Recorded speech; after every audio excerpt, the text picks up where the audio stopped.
గారు, మరి కింద మన నాయకులు ఉన్నారు జేఏసీకి. అంటే నా ఉద్దేశం మేము డయాస్ మీద ఉన్నామని నేను అనుకోవట్లా, మీరు డయాస్ మీద ఉన్నారు, ఆ మహిళలు మేము కింద ఉన్నామని నేను అనుకుంటున్నాను. ఎందుకంటే మీరు లేకపోతే ఈ ఉద్యమం మాత్రం సక్సెస్ అయ్యేది కాదు. ఇది 100% నాకు 2020 బాబు ఒక 2 నిమిషాలు ఆగమా, 2020లో ఒక బీజేపీ లీడర్ వచ్చి నాకు చెప్పారు మా గెస్ట్ హౌస్ దగ్గర.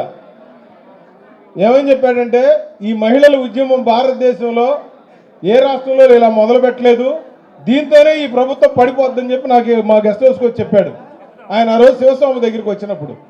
అదేవిధంగా TV5 అంటే నా ఉద్దేశం 5 పంచభూతాలు, ఆయన ఎందుకు పెట్టాడో తెలియదు కానీ ఆ పేరు గాలి, నీరు, ఆకాశం, అగ్ని, ఇవన్నీ కూడా పంచభూతాలు. ఆయన పంచభూతాలు రక్షిద్దామనే ఉద్దేశంతోనే ఆయన మామూలుగా టీవీ ఛానల్స్ ఓనర్స్ అందరూ వచ్చినా కూడా పర్టికులర్గా ఈయన ఒక 10 సార్లు వచ్చి ఉంటారు ఇక్కడికి, ఈ ఉద్యమం దగ్గరికి. పర్సనల్గా నేను వచ్చి చూడాలి, ధైర్యాన్ని ఇవ్వాలి. ఇవాళంటే గవర్నమెంట్ మారింది, పవర్లోకి వచ్చాం, ఆ బాధలు తెలియట్లేదు.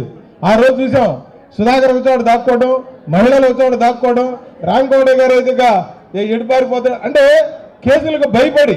మరి ఈ వేదిక మీద ఇవాళ మనందరం కూర్చొని 1947 తర్వాత స్వతంత్రం వచ్చిన తర్వాత ఏ విధంగా ప్రశాంతంగా ఉన్నామో, ఇవాళ ఈ రాజధాని మీకు ఒకటే చెప్తా ఉన్నాను, దరిదాపుగా 30,000 కోట్లతో ఇప్పుడు వర్క్లు స్టార్ట్ అవబోతా ఉన్నాయి.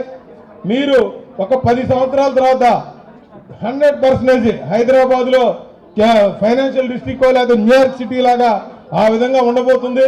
దానికి మనం అందరం కూడా చంద్రబాబు గారు, పవన్ కళ్యాణ్ గారు, అదేవిధంగా ఇక్కడ ఉన్న పురంధేశ్వరి గారు, మరి ఇక్కడ ఉన్నటువంటి మీ అందరి సహకారంతో మనం సహకరించి ఈ రాబో 10 సంవత్సరాల్లో కూడా దీన్ని పూర్తి చేయాలని మనవి చేస్తూ, మరి మీ అందరికీ మరొకసారి మీ మహిళలకి పాదాభివందనం చేస్తూ నేను సెలవు తీసుకుంటున్నాను.